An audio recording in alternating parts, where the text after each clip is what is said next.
Good morning. Good morning, ma'am. Good morning, ma'am. Good morning, ma'am. Good morning, ma'am.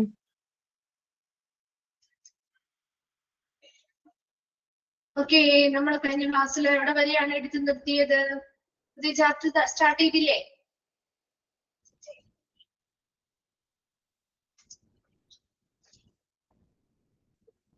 പുതിയ chapter start ചെയ്തില്ലേ? ചെയ്തോ? Legal aspect അല്ലെ, അതിൽ ആ ഒരു 3 പോയിന്റ്സ് അല്ലേ, ലോ എന്താന്നുള്ള ആ 3 പോയിന്റ്സ് വരെയല്ലേ നമ്മൾ പറഞ്ഞു നിർത്തിയത്. ഓക്കെ, അവിടെ വരെ ക്ലിയർ ആണോ? വായിച്ചു നോക്കിയിരുന്നോ? എന്താണ് എത്തിക്കൽ ആസ്പെക്ട്, എന്താണ് ലീഗൽ ആസ്പെക്റ്റിൽ ആ ലോ എന്ന് പറയുന്നത് എന്താണെന്നുള്ളത് വായിച്ചു നോക്കിയിരുന്നോ? ക്ലിയർ ആണോ? ക്ലിയർ പറയണോ? റിപ്പീറ്റ് ചെയ്യണോ? ഓക്കെ അല്ലേ?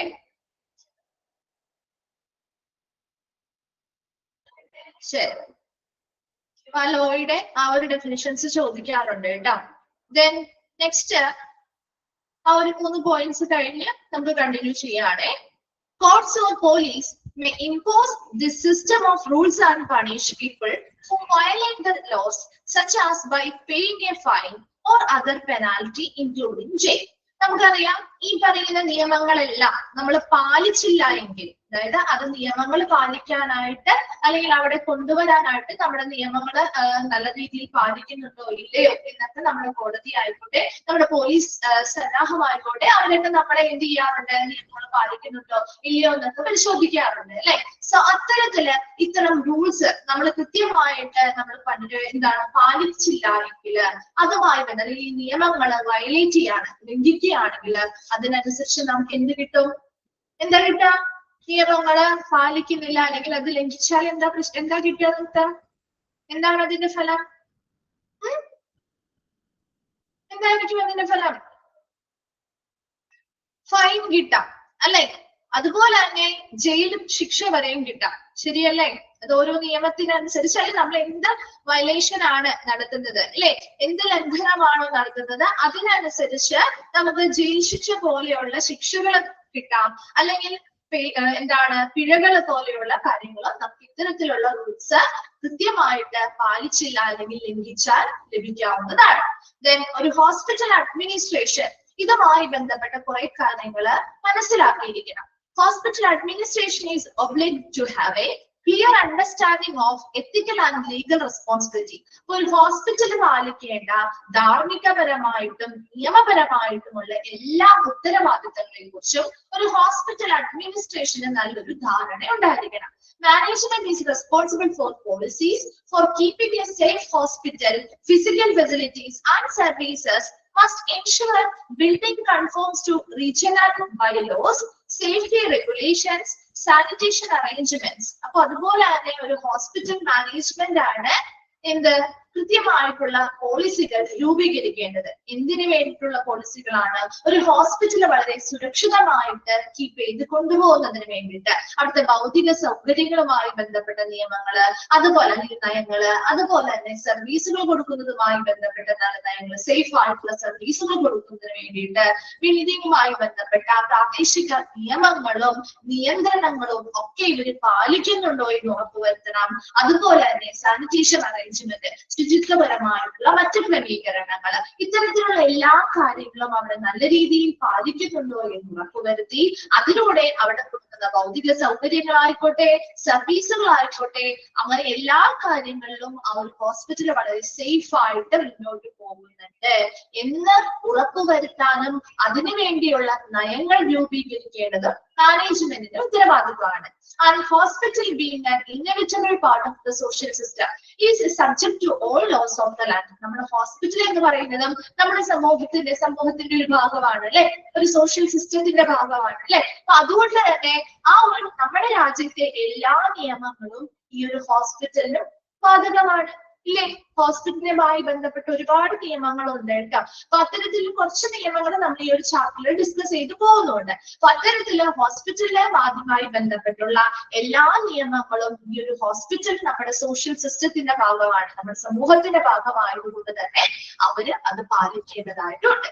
Then hospitals should be safe from explosives and inflammatory gases, chemicals, machinery, steam damages from slippery floors, etc.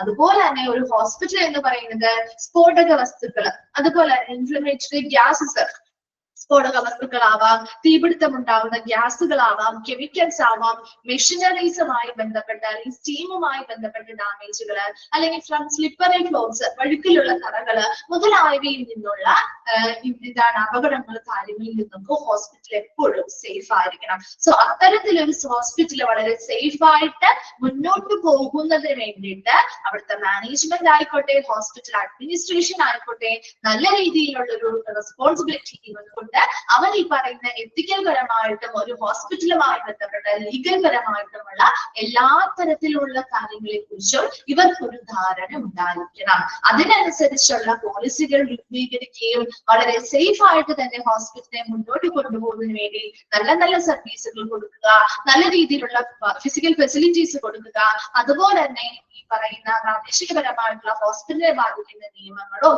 നിയന്ത്രണങ്ങളും അതുപോലെ തന്നെ ശുചിത്വ ക്രമീകരണങ്ങളൊക്കെ ഇവര് പാലിക്കുന്നുണ്ടോ എന്ന് ഉറപ്പുവരുത്തുകയും ചെയ്യുന്നതിലൂടെ ഈ ഒരു സമൂഹത്തിന്റെ ഭാഗമായിട്ടുള്ള ഹോസ്പിറ്റലും അത്തരത്തിലുള്ള നിയമങ്ങൾക്ക് വിധേയമാവുകയാണ് ചെയ്യുന്നത്. ഒന്ന് വായിച്ചു നോക്കിയ ആ ഒരു ഭാഗം. അതിനുശേഷം നമ്മൾ നെക്സ്റ്റ് വേറൊരു സെക്ഷനിലേക്ക് പോകുന്നത് കേട്ടോ.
വായിച്ചു കഴിയുമ്പോൾ ഒന്ന് റിപ്ലൈ ചെയ്യണേ.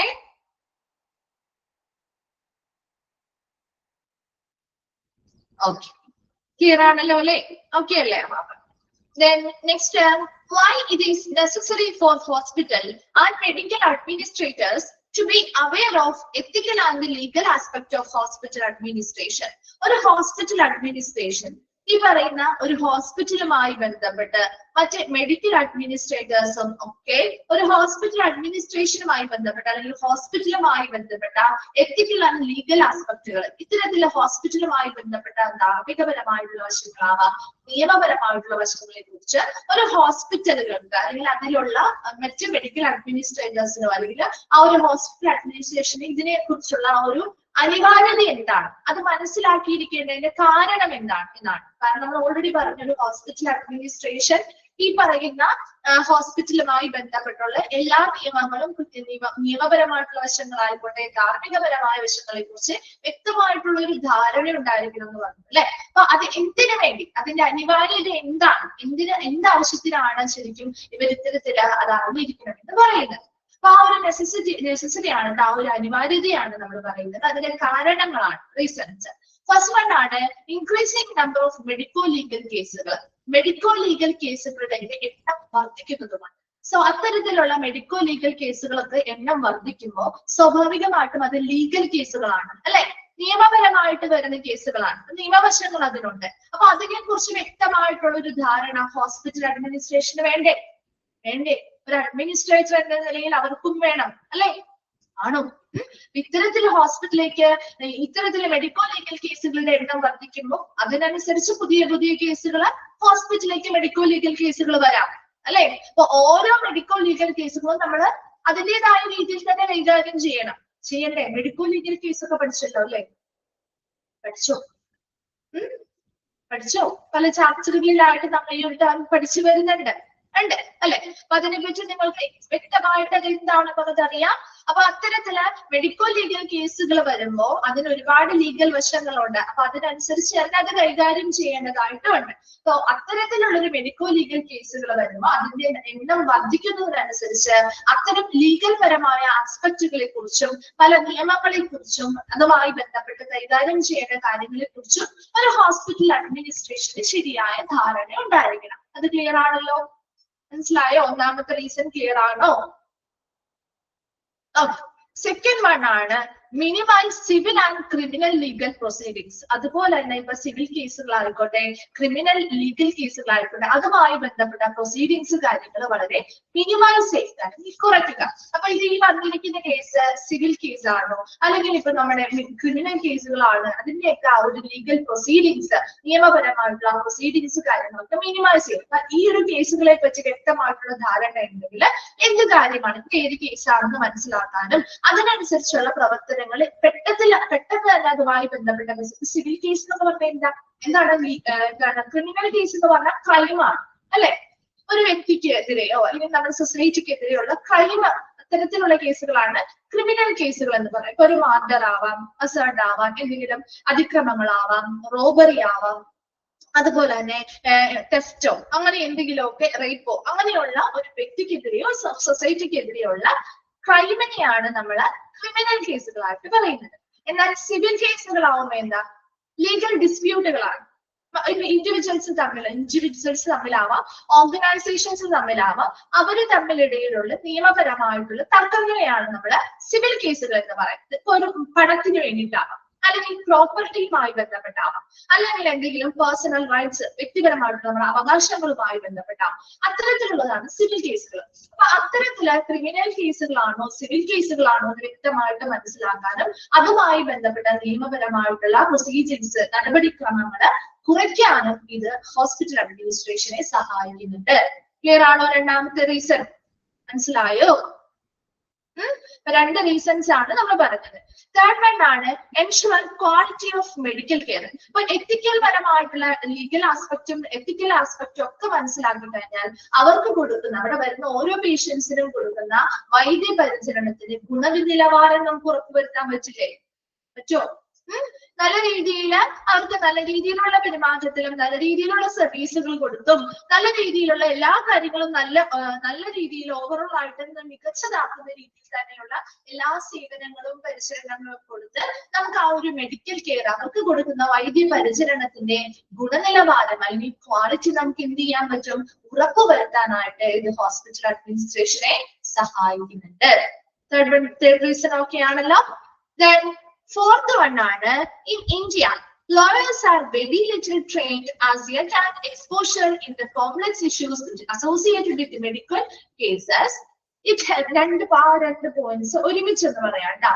It helps medical professional to do the right things and protect themselves from silly litigation.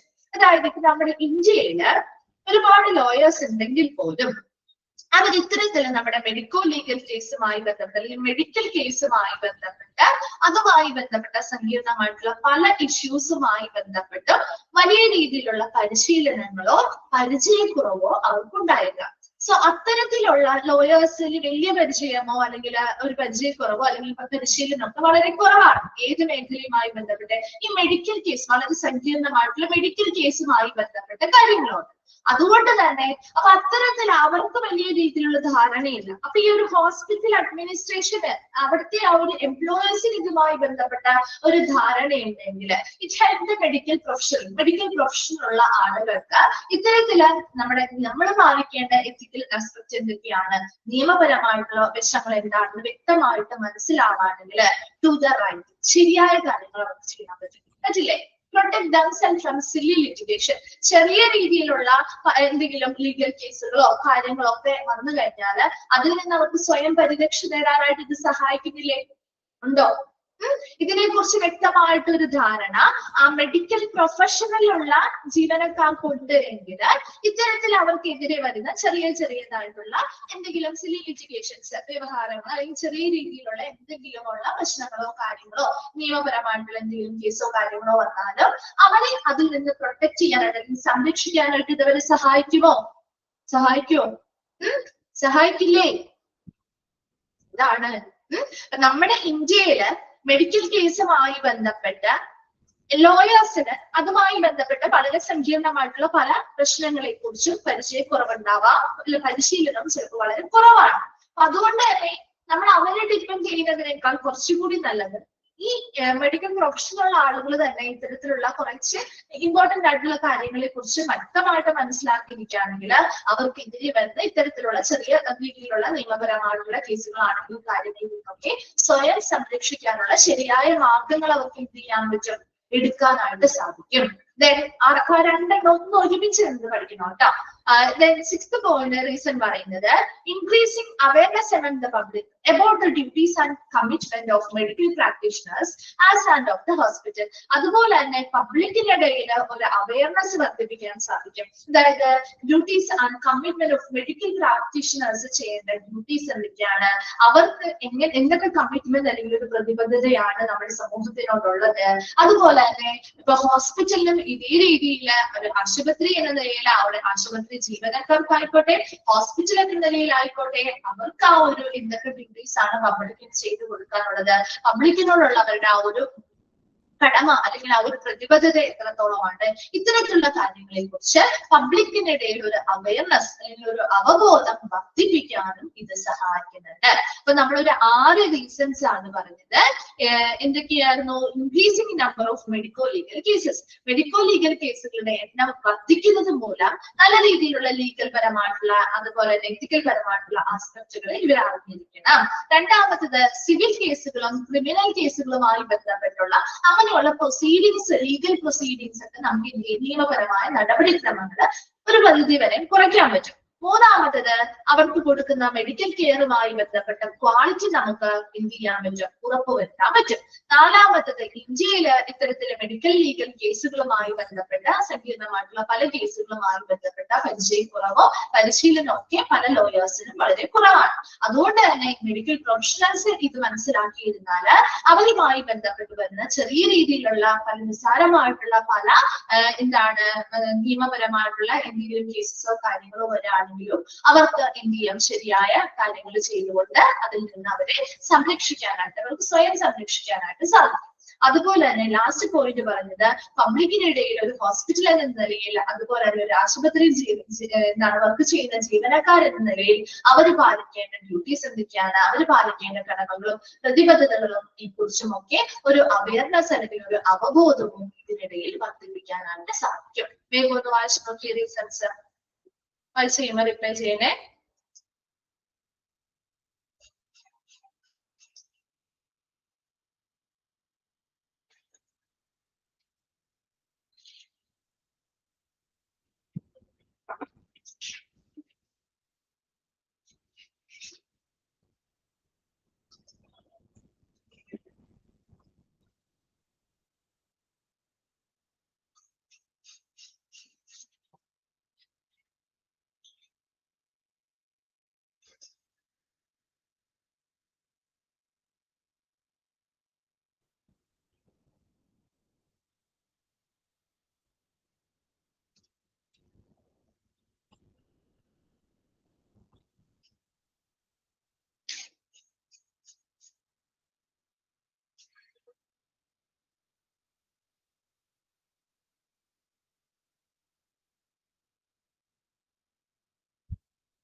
വായിച്ചു കഴിഞ്ഞോ?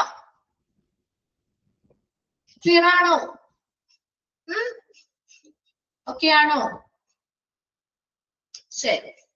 നെക്സ്റ്റ് നമ്മള് മെഡിക്കോ ലീഗൽ കേസുമായി ബന്ധപ്പെട്ട് ഇതിന്റെ കുറച്ച് എക്സാമ്പിളുകളാണ് കേട്ടോ പഠിക്കുന്നത്.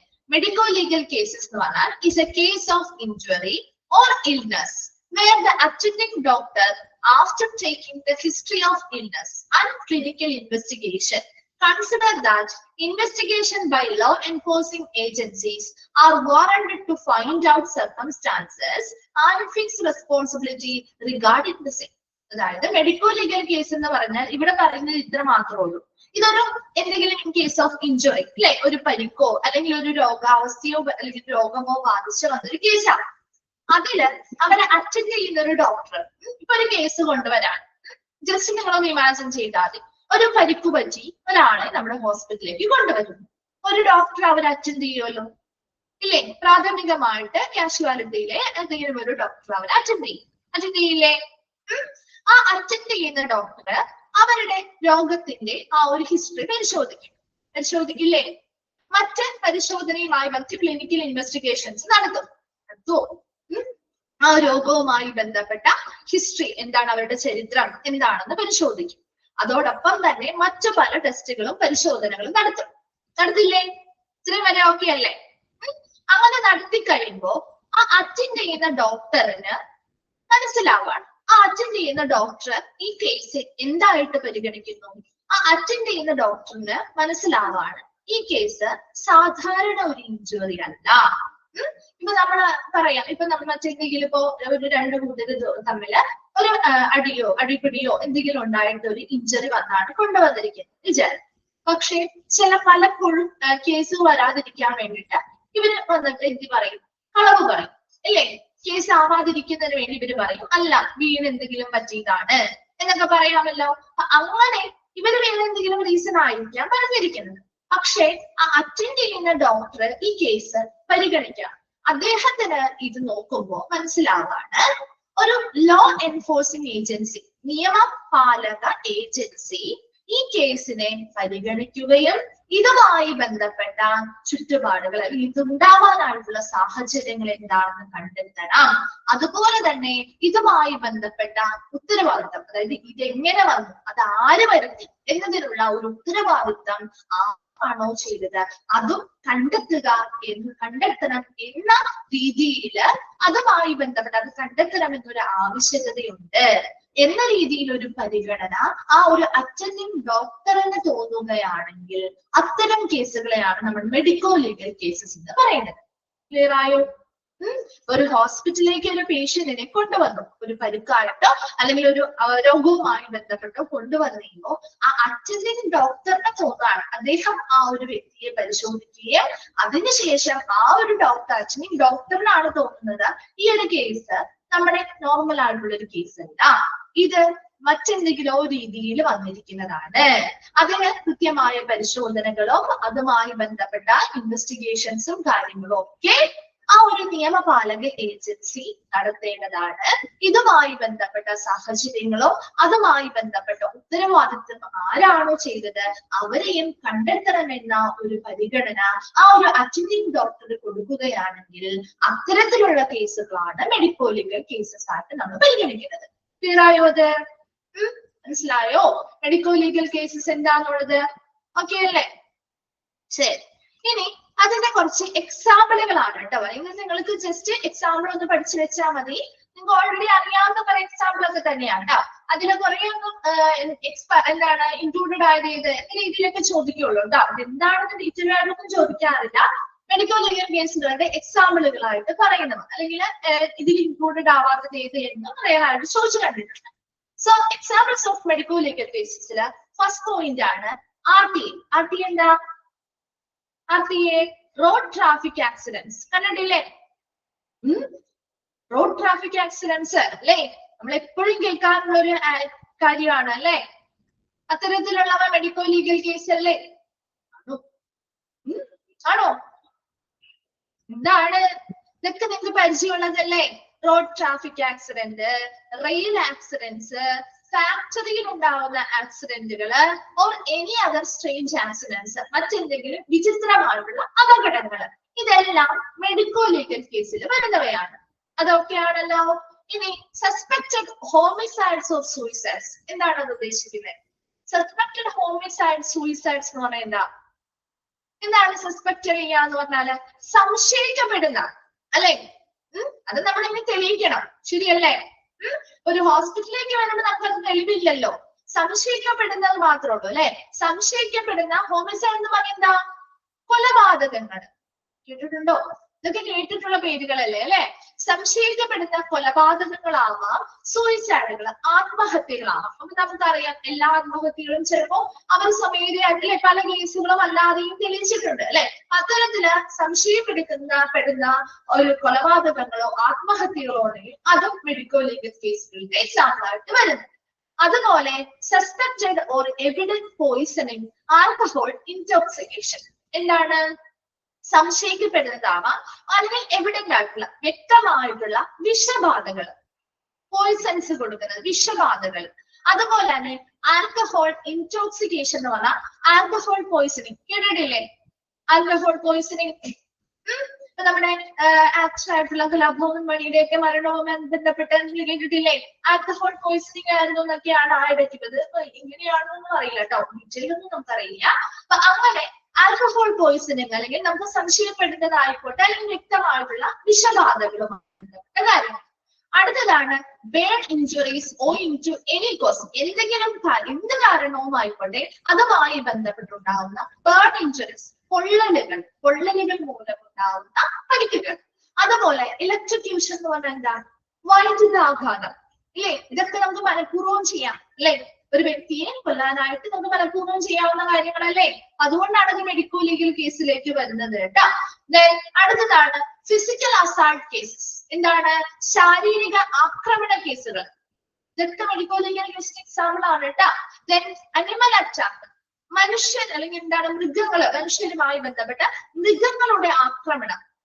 ഇത് നമുക്ക് ഒരാളെ ഫോഴ്സ് ചെയ്തപ്പോ സ്വാഭാവികമായിട്ടും സാധാരണ മൃഗങ്ങൾ നമ്മളെ ആക്രമിക്കാറുണ്ട്, ശരിയല്ലേ? നമ്മളിപ്പോ ഒരുപാട് കേസുകൾ കേൾക്കാറുണ്ട്, അല്ലെ?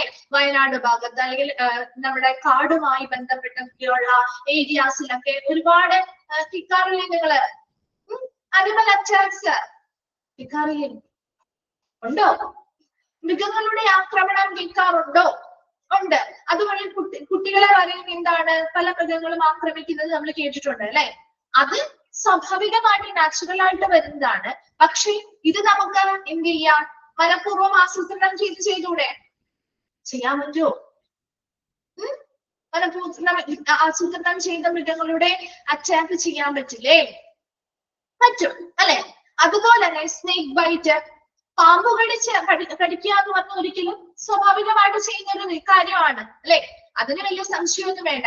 പക്ഷെ നിങ്ങൾ ഓർക്കുന്നുണ്ടോ ഒരു ഉത്തര എന്ന് പറഞ്ഞ ഒരു കുട്ടിയുടെ മരണം? ഓർക്കുന്നോ? ഒരുപാട് വളരെ ഫേമസ് ആയിട്ടുള്ള ഒരു ഇതായിരുന്നല്ലോ, കേട്ടിട്ടില്ലേ? അത് ന്യൂസിലൊക്കെ ഉണ്ടായിരുന്നല്ലോ.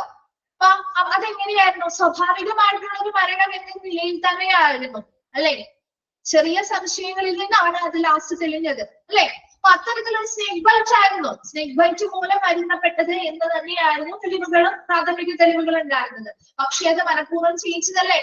സോ അത്തരത്തിലുള്ള എന്തെങ്കിലും എന്താണ് ഇപ്പോ അനിമൽ അറ്റാക്ക്, മൃഗങ്ങളുടെ ആക്രമണമാവാം, അല്ലെങ്കിൽ പാമ്പുകടിയുമായി ബന്ധപ്പെട്ടതാവാം, അതുപോലെ മാസ് ഫുഡ് പോയിസണിങ്, വലിയ രീതിയിലുള്ള കൂട്ടമായിട്ടുള്ള ഭക്ഷ്യവിഷബാധ, അതുപോലെ കേസസ് ഓഫ് സെക്ഷൽ അറ്റാക്ക്, എന്താണ് ലൈംഗികപരമായിട്ടുള്ള ആക്രമണങ്ങൾ, അതുമായി ബന്ധപ്പെട്ട കേസുകൾ. അതുപോലെ suspected or obvious criminal abortion, സംശയിക്കപ്പെടുന്നതോ അല്ലെങ്കിൽ വ്യക്തമായിട്ടുള്ളതോ ആയിട്ടുള്ള ക്രിമിനൽ അബോർഷൻസ്. അതുപോലെ തന്നെ ഗർഭചിത്രം, അതുപോലെ തന്നെ injury cases are where foul play is suspected, എന്തെങ്കിലുമൊക്കെ പരിക്കുകൾ പറ്റിയിട്ട് അതിൽ എന്തെങ്കിലും ഫോൾസ് പ്ലേ അല്ലെങ്കിൽ തെറ്റായിട്ടുള്ള എന്തെങ്കിലും കളികൾ അവിടെ നടന്നിട്ടാണോ ഈ ഒരു പരിക്ക് പറ്റിയിരിക്കുന്നത് എന്നൊരു സംശയം തോന്നുന്ന കേസുകളാണെങ്കിൽ അത്തരത്തിലുള്ളവ. Injury cases where probability of death in near future, ചിലപ്പോൾ പരിക്ക് പറ്റിക്കൊണ്ടുവന്നവര് ഉടനെ തന്നെ, അതായത് നിയർ ഫ്യൂച്ചർ, വളരെ എന്താണ് അധികം സമയമല്ല, അത് മരണപ്പെടാനുള്ള സാധ്യത വളരെ കൂടുതലുള്ള കേസുകളാണ് സാധാരണ മെഡിക്കൽ ലീഗൽ കേസായിട്ട് നമ്മൾ കൺസിഡർ ചെയ്യാം. അതുപോലെ തന്നെ unconscious cases where reason of it's clear. Unconscious ആയിട്ടുള്ള അബോധാവസ്ഥയിലുള്ള കേസുകൾ, അത്തരത്തിൽ ഇവർ ഇങ്ങനെ ഒരു അബോധാവസ്ഥയിലാവാനായിട്ടുള്ള കാരണം അല്ലെങ്കിൽ റീസൺ വ്യക്തമല്ല. അത്തരത്തിലുള്ള കേസുകളാണെങ്കിൽ നമ്മൾ മെഡിക്കോ ലീഗൽ കേസായിട്ടാണ് അത് പരിഗണിക്കുന്നത്. അതുപോലെ തന്നെ brought dead cases where criminal offence is suspected. അതുപോലെ തന്നെ ഡെഡ് കേസുകൾ, അതായത് ഇപ്പൊ ഒരു ക്രിമിനൽ ഒഫൻസ്, ക്രിമിനൽ പരമായിട്ടുള്ള എന്തെങ്കിലും കുറ്റം നമ്മൾ സംശയിക്കപ്പെടുന്ന ഡെഡ് കേസസ് നമ്മൾ ഇവിടേക്ക് കൊണ്ടുവരുന്ന സമയത്ത് തന്നെ മരണപ്പെട്ടിട്ടുള്ള കേസുകളാണെങ്കിൽ അത്തരം കേസുകൾ നമ്മൾ മെഡിക്കോ ലീഗൽ കേസുകളായിട്ട് എടുക്കാം. കേസസ് റെഫേർഡ് ഫ്രം കോർട്ട്, കോടതിയിൽ നിന്ന് റെഫർ ചെയ്ത് വരുന്ന കേസുകൾ, അത്തരത്തിലുള്ള കേസുകൾ മെഡിക്കോ ലീഗൽ കേസുകളുടെ എക്സാമ്പിൾ ആണ്. ഇത്രയും മെഡിക്കോ ലീഗൽ കേസസിന്റെ എക്സാമ്പിളുകളായിട്ട് നമുക്ക് പറയാവുന്നവയാണ്. ഒന്നാമത്തത് road traffic accident, rail accident, factory accident or any other strange, മറ്റെന്തെങ്കിലും വിചിത്രമായിട്ടുള്ള അപകടങ്ങൾ. അതുപോലെ തന്നെ സസ്പെക്ടഡ് ഹോമിസൈഡ്, സൂയിസൈഡ്, സംശയിക്കപ്പെടുന്ന കൊലപാതകങ്ങളോ ആത്മഹത്യകളോ. Then suspected evident poisoning, alcohol intoxication, സംശയിക്കപ്പെടുന്നതാവാം വ്യക്തമായിട്ടുള്ളതുമായിട്ടുള്ള വിഷബാധ, അതുപോലെ തന്നെ ആൽക്കഹോൾ പോയിസണിങ്ങൾ, അതുപോലെ തന്നെ ബേൺ ഇഞ്ചുറീസ് എനി കോസ്, എന്തെങ്കിലും കാരണത്താൽ ഉണ്ടാവുന്ന പൊള്ളലുകളിൽ നിന്നുള്ള പരിക്കുകൾ. ദെൻ ഇലക്ട്രോഷൻ എന്ന് പറഞ്ഞാൽ എന്താണ്, വൈദ്യുതാഘാതം. ദെൻ ഫിസിക്കൽ അസാൾട്ട് കേസസ്, ശാരീരിക അതിക്രമ കേസുകൾ. അതുപോലെ അനിമൽ അറ്റാക്ക്, എന്താണ് മൃഗങ്ങളുടെ ആക്രമണം, സ്നേക് ബൈറ്റ്, പാമ്പുകടിയേൽക്ക, മാസ് ഫുഡ് പോയിസണിങ്, കൂട്ടമായിട്ടുള്ള ഭക്ഷ്യവിഷബാധ. ദെൻ അടുത്തത് കേസസ് ഓഫ് സെക്ഷൽ അറ്റാക്ക്, അല്ലെ, ലൈംഗികപരമായിട്ടുള്ള ആക്രമണ കേസുകൾ. Suspected or obvious criminal abortion, സംശയിക്കപ്പെടുന്നതോ വ്യക്തമോ ആയിട്ടുള്ള ഗർഭചിത്രം, ക്രിമിനൽ ഗർഭചിത്രം. അതുപോലെ injury cases where foul play suspected, സംശയിക്കപ്പെടുന്ന എന്തെങ്കിലും ഇഞ്ചുറി കേസുകൾ, അതിൽ എന്തെങ്കിലും തെറ്റായിട്ടുള്ള ഫോൾസ് പ്ലേ നടന്നിട്ടുള്ളത് പരിക്ക് പറ്റിയ കേസുകളാണ്. അതുപോലെ injury cases where reason unconscious injury cases where probability of death in near future, പരിക്ക് പറ്റിയ കേസുകളാവാം പക്ഷെ അവർ ഭാവിയിൽ ഉടനെ തന്നെ മരണപ്പെടാൻ സാധ്യതയുണ്ടെന്ന് തോന്നിയാൽ അത്തരം കേസുകൾ മെഡിക്കോ ലീഗൽ കേസിന് എക്സാമ്പിൾ ആയിട്ട് മാറാം. അതുപോലെ unconscious cases where reason of it's clear, ബോധാവസ്ഥയിലുള്ള പേഷ്യൻസ് ആണ്, കേസസ് ആണ്, അവരുടെ ഈ ഒരു അബോധാവസ്ഥയിൽ ഉണ്ടാകാനുള്ള കാരണം വ്യക്തമല്ല. അതുപോലെ തന്നെ brought dead cases where criminal offences suspected, എന്തെങ്കിലും ക്രിമിനൽ പരമായ കുറ്റം ചെയ്തിട്ടുണ്ടെന്ന് സംശയിക്കപ്പെടുന്ന മരണപ്പെട്ട് കൊണ്ടുവരുന്ന കേസുകളാണെങ്കിൽ അത്തരത്തിലുള്ളത് മെഡിക്കോ ലീഗൽ കേസിന് എക്സാമ്പിൾ ആണ്. കേസസ് റെഫേർഡ് ഫ്രം കോർട്ട്, കോടതിയിൽ നിന്ന് റെഫർ ചെയ്ത് വരുന്ന കേസുകൾ എന്താണ് മെഡിക്കോ ലീഗൽ കേസിന് എക്സാമ്പിൾ ആണ്. വേഗം ഒന്ന് വായിച്ചു നോക്കിയ ആ ഭാഗം വായിച്ച് ചെയ്യുമ്പോൾ ഒന്ന് റിപ്ലൈ ചെയ്യണേ.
ക്ലിയർ അല്ലേ? ഓക്കെ അല്ലേ? എക്സാമ്പിൾ ചോദിക്കാറുണ്ട് കേട്ടോ. ജസ്റ്റ് എക്സാമ്പിളുകൾ ഏതൊക്കെയാണെന്നൊന്ന് മനസ്സിലാക്കി വെച്ചാൽ മതിയേ. ഓക്കെ ആണല്ലോ? നെക്സ്റ്റ് ഭാഗത്തേക്ക് പോവാം.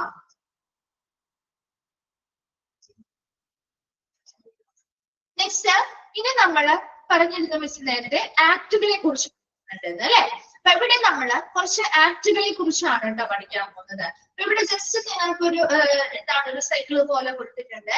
അപ്പൊ അതിൽ ജനറൽ ആക്ടുകളെ കുറിച്ച് പഠിക്കുന്നുണ്ട്, മെഡിക്കൽ പ്രൊഫഷണൽ ആക്ടുകളെ കുറിച്ച് പഠിക്കുന്നുണ്ട്, മിസലേനിയസ് ആക്ടുകൾ. ഇതൊക്കെ നമ്മൾ ഇതിനുള്ളിൽ പഠിക്കാൻ പോകുന്നതാണ് കേട്ടോ. മിസലേനിയസ് ആക്ടുകളുണ്ട്, ലോ ഓഫ് ടോർട്സ്. അവിടെ ഒരു സെന്റൻസ് ഒരു വേർഡ് വ്യത്യാസം ഉണ്ട് കേട്ടോ. ലോ ഓഫ് മാത്രമേ ഉള്ളൂ. അടുത്ത വേർഡ് മിസ്സായിട്ടുള്ള വേർഡാണ് torts. TORTS. TORTS. Law of torts കേട്ടോ. TORTS. അതൊന്ന് എഴുതി വെച്ചോ കേട്ടോ. ഇത് പഠിക്കുന്നുണ്ട് നമ്മുടെ ഡിജിറ്റലായിട്ട്. Law of torts TORTS. അടുത്തത് കൺസ്യൂമർ പ്രൊട്ടക്ഷൻ ആക്ട്. ഇത് രണ്ടെണ്ണം ഉണ്ട് കേട്ടോ. അവരെ വേണ്ടി പറഞ്ഞു. Okay, consumer protection act, general act, medical professional act. നിങ്ങളുടെ ടെക്സ്റ്റിൽ കറക്റ്റ് ആയിട്ടാണോ കിടക്കുന്നത്? പറഞ്ഞ കറക്ഷൻസ് ഒക്കെ ഉണ്ടോ?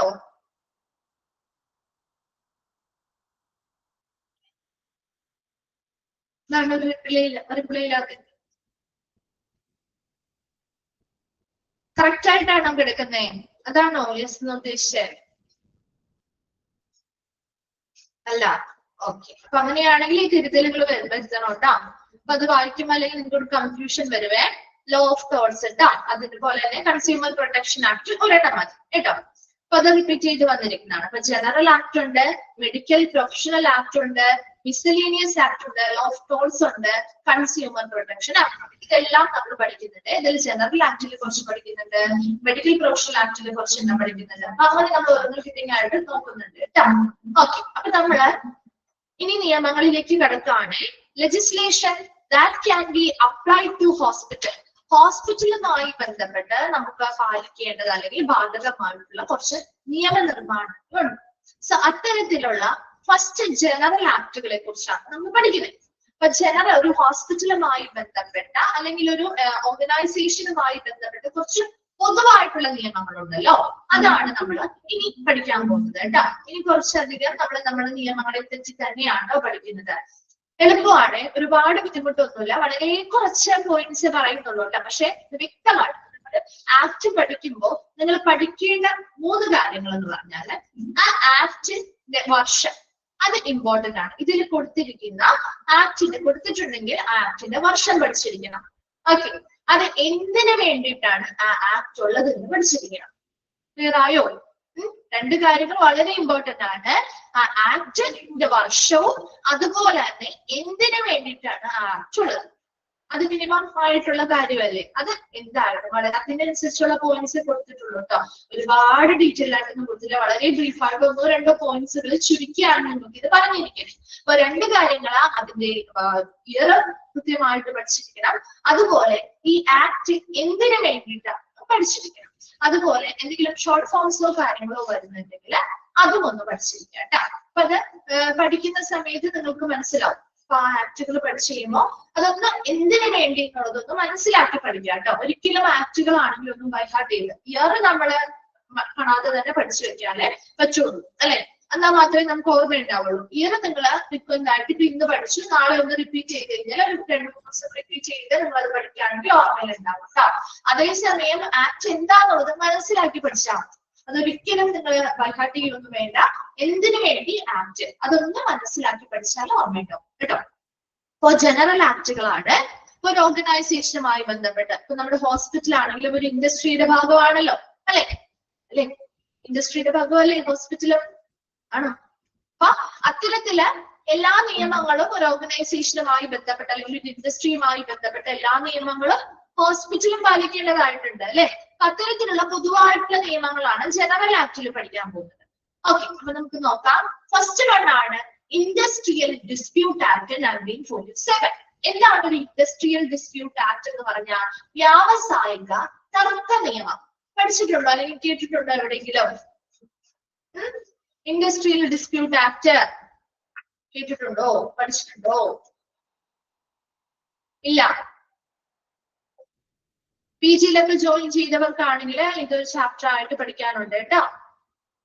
ഇൻഡസ്ട്രിയൽ ഡിസ്പ്യൂട്ട് ആക്ട് 1947 എന്ന് പറഞ്ഞാൽ ആ പേരിൽ തന്നെ മനസ്സിലാക്കിക്കോളൂ, വ്യാവസായിക തർക്ക നിയമം. എന്തായിരിക്കും വ്യാവസായിക തർക്ക നിയമം അല്ലെങ്കിൽ ഒരു വ്യാവസായിക തർക്കം അല്ലെങ്കിൽ ഒരു ഇൻഡസ്ട്രിയൽ ഡിസ്പ്യൂട്ട് എന്ന് പറഞ്ഞാൽ എന്തായിരിക്കും? ഒരു വ്യവസായത്തിൽ അവിടെ ആരൊക്കെ തമ്മിലായിരിക്കും തർക്കങ്ങൾ ഉണ്ടാവുക? അതൊന്ന് ആലോചിച്ചേ. ആരൊക്കെ തമ്മിൽ തർക്കങ്ങൾ ഉണ്ടാവാം?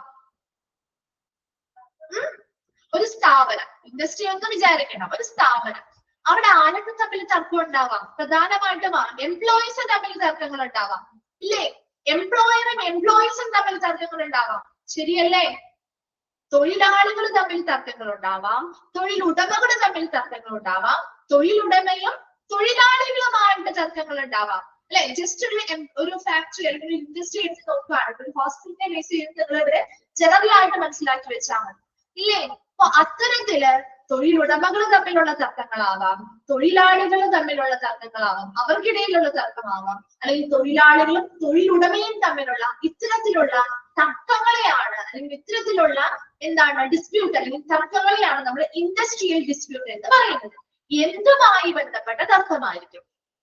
എന്തുമായി പ്രധാനമായിട്ടും ഈ നിയമത്തില് എന്തുമായി ബന്ധപ്പെട്ട തർക്കങ്ങളാണ് നമ്മൾ പരിഹരിക്കുന്നത്? എന്തുമായി ബന്ധപ്പെട്ടതായിരിക്കും? അതെ തന്നെ, സാലറി ഒക്കെ അവരുടെ എന്തുമായി ബന്ധപ്പെട്ടതാ? വേജ് ആയിക്കോട്ടെ, സാലറി ആയിക്കോട്ടെ, എല്ലാം അവരുടെ എന്തുമായി ബന്ധപ്പെട്ടതാണ്? തൊഴിലുമായി ബന്ധപ്പെട്ടത്, അല്ലെ? അപ്പൊ അവരുടെ തൊഴിലുമായി ബന്ധപ്പെട്ട തൊഴിൽ സാഹചര്യങ്ങളുമായി ബന്ധപ്പെട്ടായിരിക്കാം ഈ പറയുന്ന പോലെ അവർ സാലറിയോ വേജസുമായി ബന്ധപ്പെട്ടോ അല്ലെങ്കിൽ മറ്റെന്തെങ്കിലും എന്താണ് ബെനിഫിറ്റ്സുമായി ബന്ധപ്പെട്ടോ ഒക്കെ ഉണ്ടാവുന്ന അവരുടെ തൊഴിലുമായി ബന്ധപ്പെട്ട അതിനോടനുബന്ധമായിട്ടുള്ള കാര്യങ്ങളുമായി ബന്ധപ്പെട്ടിട്ടുള്ള തർക്കങ്ങളാണ് കേട്ടോ. അത്തരത്തിലുള്ള തർക്കങ്ങളെയാണ് നമ്മൾ ഇൻഡസ്ട്രിയൽ ഡിസ്പ്യൂട്ട് എന്ന് പറയുന്നത്. അത് ക്ലിയർ ആയോ? അവിടെ ഇൻഡസ്ട്രിയൽ ഡിസ്പ്യൂട്ട് ആക്ട് എന്ന് പറയുമ്പോൾ ഈ തർക്കങ്ങളെ പരിഹരിക്കുന്നതിന് വേണ്ടിയിട്ടുള്ള നിയമമാണ്, അല്ലെ? അല്ലെ? ഈ തർക്കങ്ങളെ ഏത് നിയമവും അതിന്റെ സൊല്യൂഷന് വേണ്ടിയിട്ടാണല്ലോ കൊണ്ടുവന്നിരിക്കുന്നത്, അല്ലെ? അപ്പൊ ഇത്തരത്തിലുള്ള ഇൻഡസ്ട്രിയൽ എന്താണ് ഡിസ്പ്യൂട്ടുകൾ അല്ലെങ്കിൽ വ്യാവസായിക തർക്കങ്ങളെ പരിഹരിക്കുന്നതിന് വേണ്ടിയിട്ടുള്ള നിയമമാണ് ഇൻഡസ്ട്രിയൽ ഡിസ്പ്യൂട്ട് ആക്ട്. ഒരു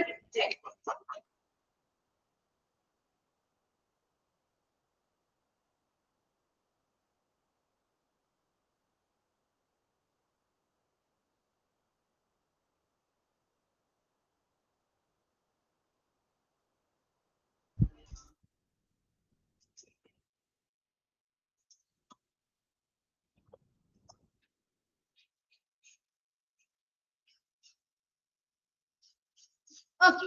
അപ്പൊ ഇൻഡസ്ട്രിയൽ ഡിസ്പ്യൂട്ട് ആക്ട് എന്ന് പറഞ്ഞാൽ 1947 1947 ഈ ഒരു നിയമം പ്രാബല്യത്തിൽ വന്നിരിക്കുന്നത്. അപ്പൊ അതിന്റെ രണ്ട് പോയിന്റ്സ് ആണ് ഇവിടെ കൊടുത്തിരിക്കുന്നത്. Hospital come under the term industry. Industry എന്ന് പറയുന്ന അല്ലെങ്കിൽ വ്യവസായം എന്ന് പറയുന്ന ഒരു ടേമില് ഉൾപ്പെടുന്നതാണ്, അല്ലെ? നമ്മുടെ ഹോസ്പിറ്റൽ അല്ലെങ്കിൽ ആ ഒരു ടേമിന് കീഴിൽ വരുന്നതാണ് നമ്മുടെ ഹോസ്പിറ്റൽ എന്ന് പറയുന്ന ഇൻഡസ്ട്രി, ശരിയല്ലേ? And can be applied when number of employees greater than 50. 50 ജീവനക്കാരുടെ എണ്ണം ഒരു 50 കൂടുതലാണെങ്കിൽ നമുക്ക് ഈ ഒരു നിയമം അവിടെ പ്രയോഗിക്കാവുന്നതാണ്. ക്ലിയർ ആയോ? അപ്പൊ അത് ജസ്റ്റ് പറയുന്നുണ്ട് കേട്ടോ. അപ്പൊ അത് നിങ്ങളൊന്ന് വായിച്ചു നോക്കി വെച്ചാൽ മതി. കൂടുതലായിട്ടും ഈ ഒരു ആക്ടും അത് എന്തിനു വേണ്ടിയിട്ടുള്ളതെന്നുമാണ് ഇമ്പോർട്ടന്റ് ആയിട്ട് വരുന്നത് കേട്ടോ, ആ ഒരു വർഷം. ഓക്കെ. അപ്പോ രണ്ട് പോയിന്റ്സ് പറഞ്ഞു. നമ്മുടെ ഇൻഡസ്ട്രി എന്ന് പറയുന്ന മേഖലയിൽ അല്ലെങ്കിൽ ഇൻഡസ്ട്രിയുടെ കീഴിൽ വരുന്നതാണ് ഹോസ്പിറ്റൽ അല്ലെങ്കിൽ ആശുപത്രി എന്ന് പറയുന്നത്. Can be applied when number of employees greater than 50. 50 ആളുകളിൽ കൂടുതൽ അല്ലെങ്കിൽ 50 എംപ്ലോയീസിൽ കൂടുതലുണ്ട് എങ്കിൽ നമുക്ക് ഈ ഒരു നിയമം അവിടെ പ്രയോഗത്തിൽ കൊണ്ടുവരാവുന്നതാണ്. ഇനി ഈ ഒരു നിയമത്തിന്റെ പ്രധാന ഒബ്ജക്റ്റീവ് അല്ലെങ്കിൽ ലക്ഷ്യം എന്ന് പറയുന്നത് secure industrial piece and harmony. എന്തായിരിക്കും ഫസ്റ്റ് ലക്ഷ്യം എന്ന് പറയുന്നത്? ഇൻഡസ്ട്രി, അല്ലെ? വ്യാവസായികപരമായിട്ടുള്ള സമാധാനവും ഐക്യവും ഉറപ്പുവരുത്തുക എന്നുള്ളത്, ശരിയല്ലേ? ഒരു ഇൻഡസ്ട്രി തർക്കങ്ങൾ ഉണ്ടായാൽ അവിടെ ഒരു ഐക്യമോ സമാധാനമോ ഉണ്ടാവോ? ഒരു ഐക്യം ഉണ്ടാവുക എന്ന് പറയുന്നത് ഒരിക്കലും അവിടെ പ്രോബ്ലംസ് സോൾവ് ചെയ്യുമ്പോഴാണ്, അല്ലെ? പ്രോബ്ലംസ് ഇല്ലാതെ ഇരിക്കുമ്പോഴാണ്, അല്ലെ? അപ്പൊ അതുകൊണ്ട് തന്നെ അത്തരത്തില് നമ്മുടെ ആ ഒരു ഇൻഡസ്ട്രിയുമായി ബന്ധപ്പെട്ട പീസ് ആൻഡ് ഹാർമണി എന്താണ് ഉദ്ദേശിക്കുന്നത്? അവിടെ ആ ഒരു നമ്മുടെ സമാധാനവും ഐക്യവും ഒക്കെ ഉറപ്പുവരുത്തുക എന്നതാണ് ഒന്നാമത്തെ ലക്ഷ്യം. രണ്ടാമത്തെ ലക്ഷ്യം സെറ്റിൽമെന്റ് ഓഫ് ഇൻഡസ്ട്രിയൽ ഡിസ്പ്യൂട്ട്, വ്യാവസായിക തർക്കങ്ങളെ പരിഹരിക്കുക. ഈ രണ്ട് ലക്ഷ്യങ്ങളാണ് പ്രധാനമായിട്ടും ഈ ഒരു നിയമത്തിന്റെ കീഴിലുള്ളത്. ഇതിന്റെ ഈ ലക്ഷ്യങ്ങൾ നോക്കുക, അതുപോലെ തന്നെ പ്രധാനമായിട്ടും അതിന്റെ വർഷവും നോക്കുക. ഓക്കെ, അപ്പൊ ഈ ഒരു നിയമം പ്രധാനമായിട്ടും എന്തിനു വേണ്ടിയിട്ടായിരുന്നു? ഇൻഡസ്ട്രിയൽ ഡിസ്പ്യൂട്ടുകളെ പരിഹരിക്കുന്നതിന് വേണ്ടി, അല്ലെ? അതിനു വേണ്ടിയിട്ടുള്ള 1947 നിലവിൽ വന്നിട്ടുള്ള നിയമമാണ് ഇൻഡസ്ട്രിയൽ ഡിസ്പ്യൂട്ട് ആക്ട് എന്ന് പറയുന്നത്. ഇത് പ്രധാനമായിട്ടും നമ്മുടെ ഇൻഡസ്ട്രിയൽ ഡിസ്പ്യൂട്ടുകൾ, വ്യാവസായികപരമായിട്ടുള്ള തർക്കങ്ങൾ, അതിപ്പോ തൊഴിലുടമയും തൊഴിലാളികളും തമ്മിലാവാം, തൊഴിലാളികൾക്കിടയിലുള്ളതാവാം, അതുപോലെ തന്നെ തൊഴിലുടമകൾക്കിടയിലുള്ളതോ ആയിട്ടുള്ള എല്ലാ തരത്തിലുമുള്ള അവരുടെ തൊഴിലുമായി ബന്ധപ്പെട്ട പ്രശ്നങ്ങള് പരിഹരിക്കുന്നതിന് വേണ്ടിയും വർക്കേഴ്സിന്റെ അവരുടെ റൈറ്റ്സ് അല്ലെങ്കിൽ അവകാശങ്ങൾ സംരക്ഷിക്കുന്നതിന് വേണ്ടിയും ഒക്കെ സ്ഥാപിതമായിട്ടുള്ള ഒരു നിയമമാണ് ഇൻഡസ്ട്രിയൽ ഡിസ്പ്യൂട്ട് ആക്ട് എന്ന് പറയുന്നത്. 1947 അത് സ്ഥാപിതമായിരിക്കുന്നത്. നമ്മുടെ ഇൻഡസ്ട്രി എന്ന ടേമിന് കീഴിൽ വരുന്നതാണ് ഹോസ്പിറ്റലും. അതുകൊണ്ട് തന്നെ ഈ നിയമം ഹോസ്പിറ്റലിലും ബാധകമായിരിക്കുന്നു. ഒന്ന് വായിച്ചു നോക്കി ഇൻഡസ്ട്രിയൽ ഡിസ്പ്യൂട്ട് ആക്ട്.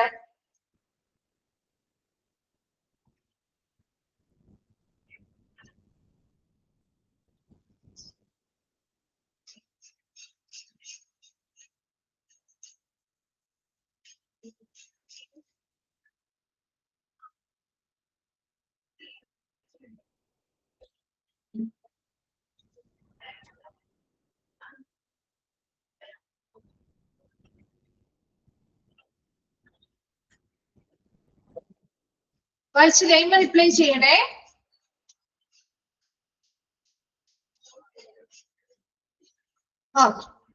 സെക്കൻഡ് വണ്ണിലേക്ക് പോവാം. Second one minimum wages act 1948. Minimum wages act കേട്ടോ. എന്താണ് മിനിമം വേതന നിയമം എന്നാണ് നമ്മൾ ഇതിന് മലയാളത്തിൽ പറയും. 1948 നിങ്ങൾ കൂടുതൽ ഇംഗ്ലീഷിനെ യൂസ് ചെയ്യുന്നതായിരിക്കും കേട്ടോ കുറച്ചുകൂടി നല്ലത്. 1948 ഈ മിനിമം വേജസ് ആക്ട് അല്ലെങ്കിൽ മിനിമം വേതന നിയമം എന്താണ് നിലവിൽ വരുന്നത്. The minimum wages fixed for different group of workers. അവിടെ വരെയും ഒരു പോയിന്റ് ഇടാ, ഒരു ഡോട്ട് ഇടാ, ഫുൾ സ്റ്റോപ്പ് ഇട്ട് നിർത്താം.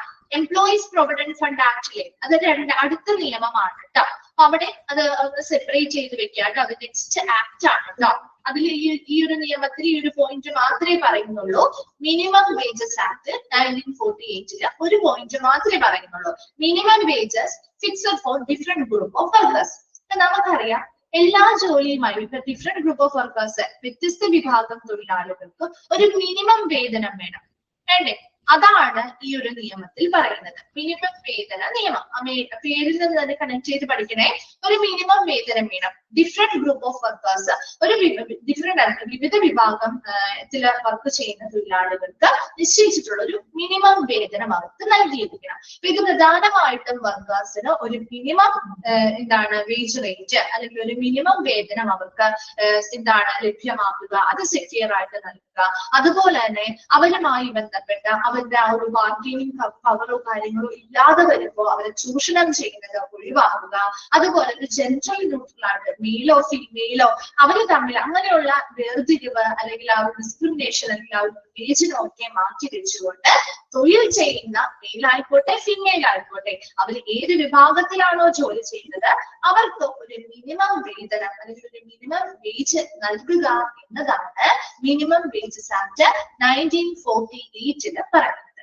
ക്ലിയർ ആയോ? അത് ജസ്റ്റ് ഒന്ന് മനസ്സിലാക്കി വെച്ചാൽ മതി. ഇത് ഒരു പോയിന്റ് കൊടുത്തിട്ടുള്ളൂ. നിങ്ങൾക്ക് അതൊന്ന് വേണ്ടിയിട്ടാണ് മിസ് പറഞ്ഞു തരുന്നത്. ഓക്കെ അല്ലേ? ഓക്കെ ആണോ? തേർഡ് വൺ ആണ് employees provident fund act 1952. Employees provident fund act PF കേട്ടിട്ടുണ്ടോ? EPF ആക്ട് എന്ന് കൂടി ഇതിനെ പറയാറുണ്ട് കേട്ടോ. എംപ്ലോയീസ് പ്രൊവിഡന്റ് ഫണ്ട് ആക്ടിനെ ഷോർട്ട് ചെയ്തിട്ട് EPF ആക്ട് എന്നും കൂടി പറയാറുണ്ട്. 1952 1952 ഇത് നിയമം നിലവിൽ വരുന്നത്. എംപ്ലോയീസ് പ്രൊവിഡന്റ് ഫണ്ട് ആക്ട് 1952 കേട്ടോ. Employer is needed to return from its employees at stipulated rates. ഒരു PF എന്ന് പറഞ്ഞാൽ എന്താണ് ഒരു PF?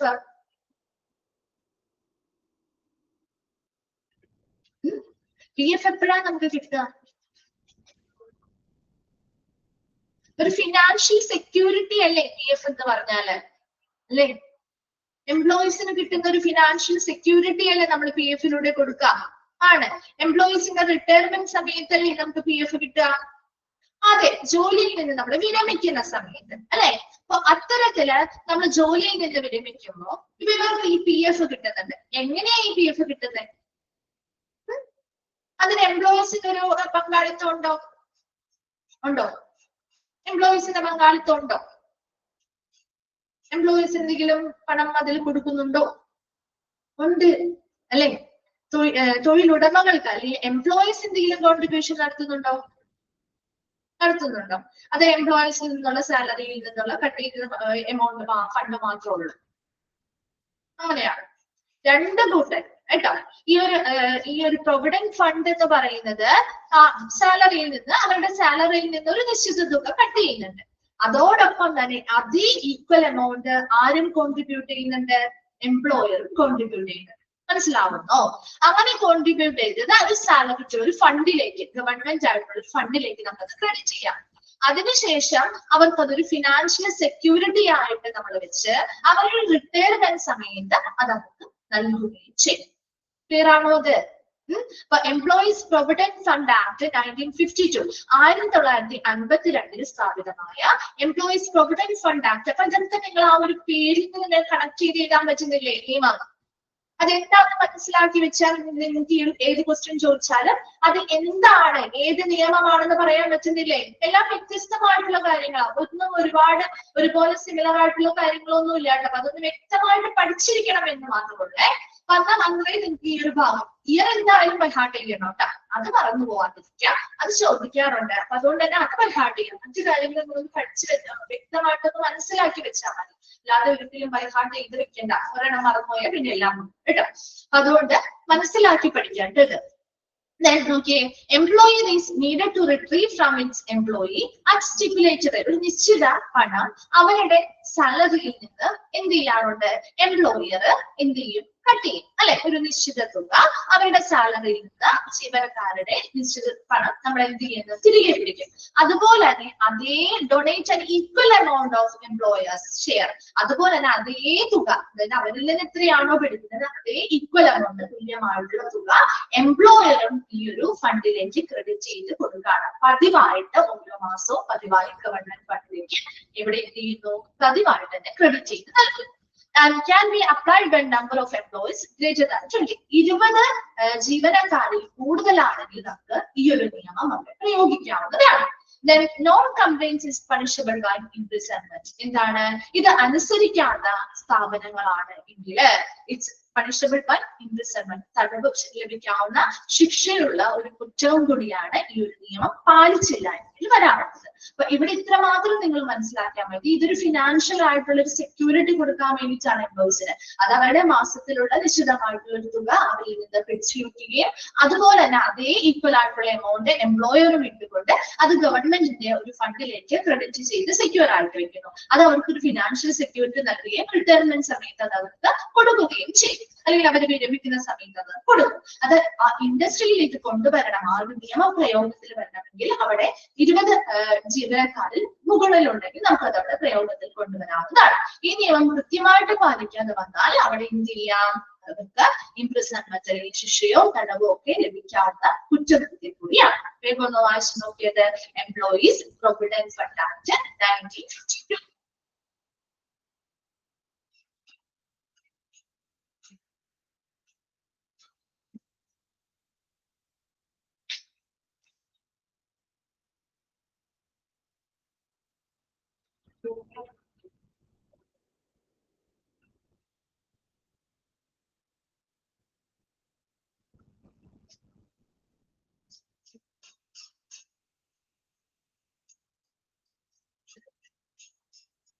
നമ്മളിപ്പോ ഇത്രയും ഏതൊക്കെയാണ് ആക്ടുകൾ പറഞ്ഞത്? ഏതൊക്കെ ആക്ട് പറഞ്ഞു? ഇൻഡസ്ട്രിയൽ ഡിസ്പ്യൂട്ട് ആക്ട് പറഞ്ഞു, മിനിമം വേജസ് ആക്ട് പറഞ്ഞു, പേയ്മെന്റ് ഓഫ് ബോണസ് ആക്ട് പറഞ്ഞു, payment of gratuity act, payment of bonus ആക്ടും ഗ്രാറ്റുവിറ്റി ആക്ട് പറഞ്ഞു അല്ലെ. എംപ്ലോയീസ് പ്രൊവിഡന്റ് ആക്ട് ആണ് നമ്മൾ പറഞ്ഞത്. ഇത്രയും വരെയും ആണ് മിസ് ഇന്ന് എടുക്കുന്നുള്ളൂ. പേയ്മെന്റ് ഓഫ് ബോണസ് ആക്ടും അതുപോലെ തന്നെ പേയ്മെന്റ് ഓഫ് ഗ്രാറ്റുവിറ്റി ആക്ട് ഒക്കെ നമുക്ക് നെക്സ്റ്റ് ക്ലാസ്സിൽ എടുക്കാം. അങ്ങനെ കുറച്ച് ജനറൽ ആയിട്ടുള്ള നിയമങ്ങൾ കഴിഞ്ഞതിന് ശേഷമാണ് നമ്മൾ മെഡിക്കൽ പ്രൊഫഷണൽ ആക്ടിലേക്ക് പോവുക. നമ്മളിവിടെ ആ ഒരു സൈക്കിൾ പറഞ്ഞില്ല, അതുപോലെ തന്നെ ജനറൽ ആക്ടുകൾ കുറച്ചുണ്ട്. അത് പറഞ്ഞതിന് ശേഷമായിരിക്കും നമ്മൾ മെഡിക്കൽ പ്രൊഫഷണൽ ആക്ടിലേക്കും പെൻസിലേനിയസ് ആക്ടിലേക്കും ലോ ഓഫ് ടോട്ടലിലേക്കൊക്കെ പോകുന്നത് കേട്ടോ. അപ്പൊ അതൊക്കെ ഒരുപാട് ഡീറ്റെയിൽ ആയിട്ട് ഒരുപാട് എണ്ണമൊന്നുമില്ല. ഈ ജനറൽ ആക്ടുകൾ എന്ന് പറഞ്ഞാൽ പൊതുവായ ഒരു ഇൻഡസ്ട്രിയുമായി ബന്ധപ്പെട്ട് അല്ലെങ്കിൽ ഒരു സ്ഥാപനവുമായി ബന്ധപ്പെട്ട് പാലിക്കേണ്ട നിയമങ്ങളാണ്. അപ്പൊ ഹോസ്പിറ്റലും ഒരു ഇൻഡസ്ട്രിയിൽ ഉൾപ്പെടുന്ന സ്ഥാപനമായതുകൊണ്ട് അവിടെ ഹോസ്പിറ്റലിൽ പാലിക്കേണ്ട നിയമങ്ങളാണ്, പൊതുവായിട്ടുള്ള നിയമങ്ങളാണ് കേട്ടോ ഈ പറയുന്ന കാര്യങ്ങളെല്ലാം. ഓക്കെ, ഇപ്പൊ നെക്സ്റ്റ് ക്ലാസ്സിൽ വരുമ്പോ എംപ്ലോയീസ് പ്രൊവിഡന്റ് ഫണ്ട് ആക്ട് വരെയും വായിച്ചിട്ട് വരാം. ഡൗട്ട്സോ കാര്യങ്ങളോ ഉണ്ടെങ്കിൽ നെക്സ്റ്റ് ക്ലാസ്സിൽ വരുമ്പോൾ ചോദിക്കാം കേട്ടോ. Okay, thank you.